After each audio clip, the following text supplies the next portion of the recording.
If you like real stories where abusive exes and toxic people finally face real consequences, tap like and subscribe to Scorned Stories so YouTube keeps bringing you more. My ex spent 5 years abusing me, screaming at me, taking my money and blaming me for everything. But when I finally saw the way he destroyed his apartment, no running water, a bathtub he'd turned into a giant litter box, and our old food still rotting where I left it, I realized there was one person who could actually punish him: his landlord. I was with my ex for 5 years.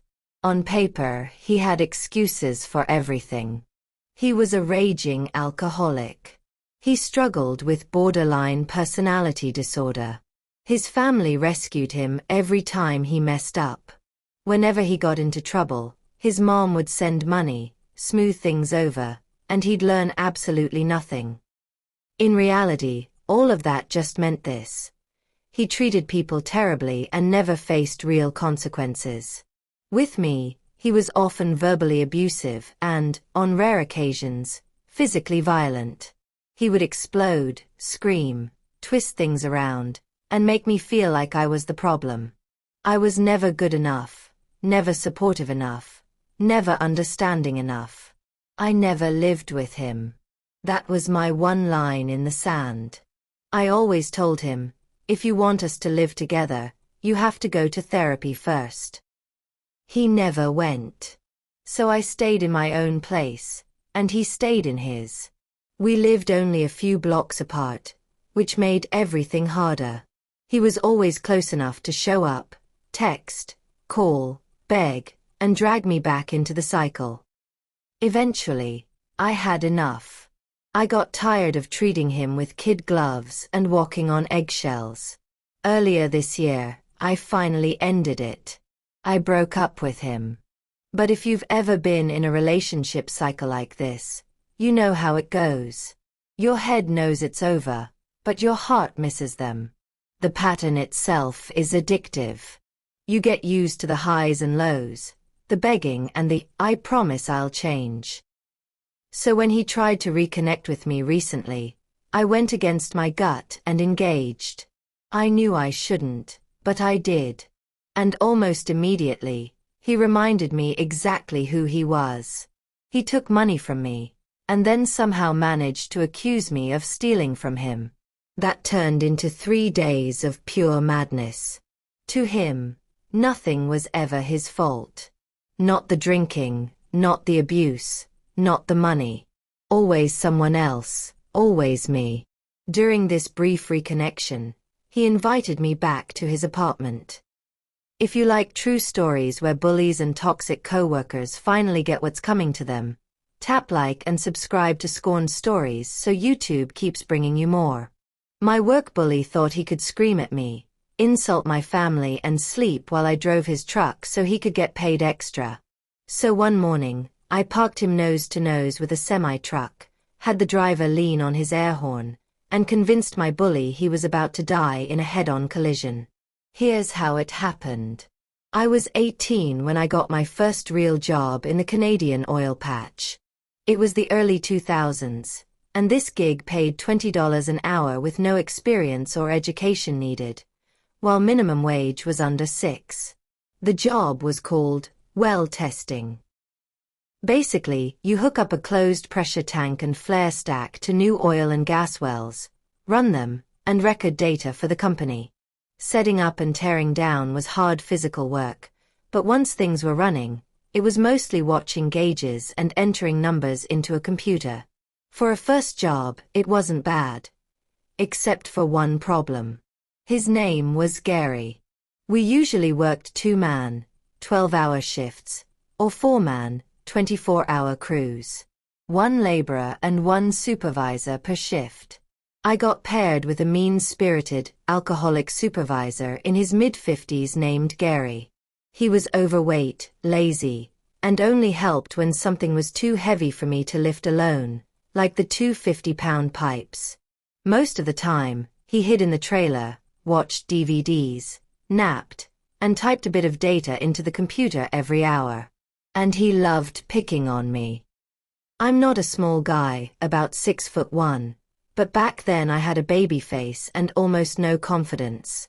Gary zeroed in on that. I got called stupid a lot.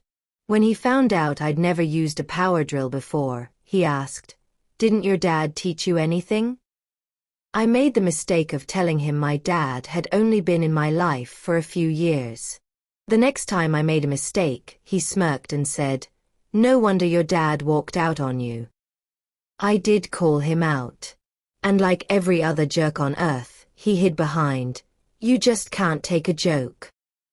We worked far out in the country, so I often had to eat dinner with him in whatever small town bar or restaurant we could find. He drank a lot. When he wasn't at work and had a couple drinks in him, he could actually be kind of personable. But he never stopped at a couple. He drank every night. It got to the point where I was the one driving us to work in his truck every morning. Here's why that mattered. He got paid per kilometer. About $1 to $1.10 per kilometer. We could drive anywhere from 100 to 350 kilometers per day, every day for weeks. I got paid minimum wage for travel time. He got a nice little bonus. He'd be hungover, didn't want to drive, and told me, "I'm the boss, you're driving." Then he'd pass out in the passenger seat while I did all the work. I worked with him for 3 months. 3 months of demeaning treatment and verbal abuse. I don't react much when I'm bullied. I'd been used to it for years. I just get quiet. And I needed the job. But everybody has a breaking point. Mine finally arrived over something small, like most breaking points do. One night when we were out of town on a job, we were having dinner. I mentioned to Gary that it was pretty lame he slept most of the time while I drove his truck and he got the extra pay. I suggested that maybe he could kick me a few bucks for the effort. He did not like that suggestion. He blew up. More verbal abuse. More insults. I was young, and as much as I tried to play it cool, it actually reduced me to angry tears. When he started threatening my job, that knot in my stomach turned into something else. I didn't just want to get away from him anymore. I wanted him to feel what it was like to be scared and powerless for once. The next morning, the universe delivered an opportunity.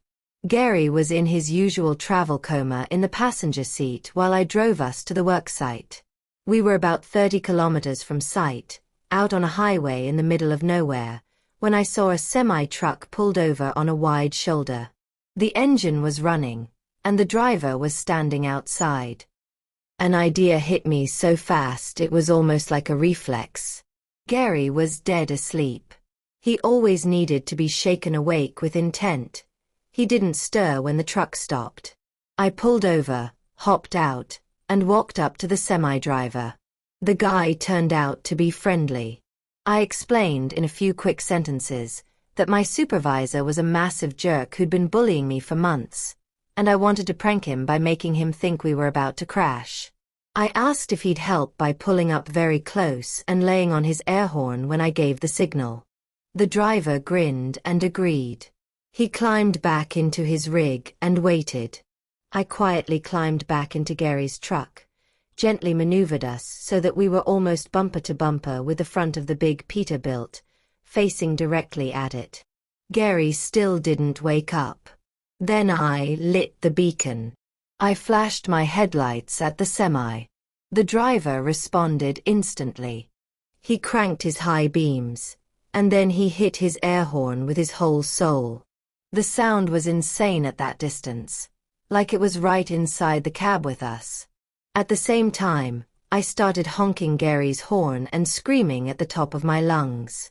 I yelled, F***CK. We're gonna die. We're gonna die. Between the air horn, my screaming, and the sight of a giant truck about to hit us, it was a full-blown sensory attack. It took less than a minute, but it felt longer. When the panic hit Gary's brain, he launched himself upward so fast he actually dented the ceiling of the truck. He exploded awake, eyes wide, pure terror on his face. He also very clearly lost control of his bowels. If you've ever wanted to see a bully literally scared out of his pants, that was the moment. As soon as he realized we were actually stopped and not being crushed to death, his terror flipped into rage. He started howling and trying to form threats, but he was so furious he could barely get words out properly. I backed the truck up, peeled away from the semi, and gave the driver a grateful wave as we left. About 10 meters down the road, Gary finally managed to choke out that he had dangerously high blood pressure and that I could have killed him, that he could have had a stroke. Years later, when I went to paramedic school, I realized he was probably right. But at 18, I had legitimately no idea what a stroke even was. I didn't know the signs, didn't know the risks. If he'd slumped over, I would have just thought he was being extra lazy or extra hungover. Back then, all I saw was a bully finally looking as scared as he'd made me feel for months. I started laughing. I couldn't help it. The whole situation, the ceiling dent, the look on his face, it all hit me at once. I told him, "You should probably calm down then." Then I added, "Can't you take a joke?" He kept trying to threaten me, but the angrier he got, the harder I laughed. And the more I laughed, the redder he got. It was like feeding fuel into a fire. I even asked him if that was his normal shade of red. The next 20 minutes, driving to site, was him fighting between the urge to strangle me and the fear that he really might give himself a stroke if he didn't calm down. It was like watching someone wrestle their own blood pressure. When we finally arrived at the site, he ordered me out of the truck, told me I was fired, and stormed off to call the company owner. I lit a cigarette, leaned against the truck, and enjoyed my victory. I knew there'd be consequences, but honestly, in that moment, it was worth it. It took about 4 hours for the owner to show up. It was a medium-sized business, about 100 employees, and he was also the general manager. On the way back to the city, he told me his version of what Gary had said. Gary had wanted to call the cops and accuse me of attempted murder. He'd told an absolutely wild story where I was basically Satan. So I calmly told the owner my side, the months of verbal abuse, the dad comments, the lazy sleeping while I drove his truck so he could cash in on mileage, and the meltdown when I suggested he share a little. And then I told him about the semi-truck prank. He started laughing.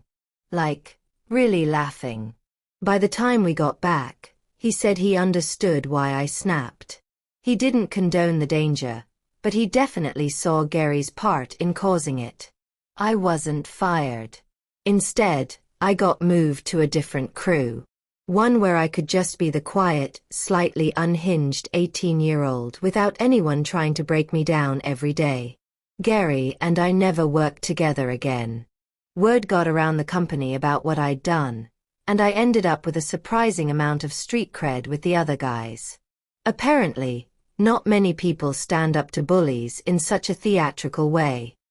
Looking back now, with more life experience and a paramedic education, I can admit the prank could have gone very badly. But I can also admit this. For one beautiful, deafening minute, my bully finally felt the kind of fear and helplessness he spent his career inflicting on everyone else. And that, to 18-year-old me, felt like justice. If you enjoyed hearing about a workplace bully getting a taste of his own medicine, tap like and subscribe to Scorned Stories for more true tales of revenge, karma, and payback.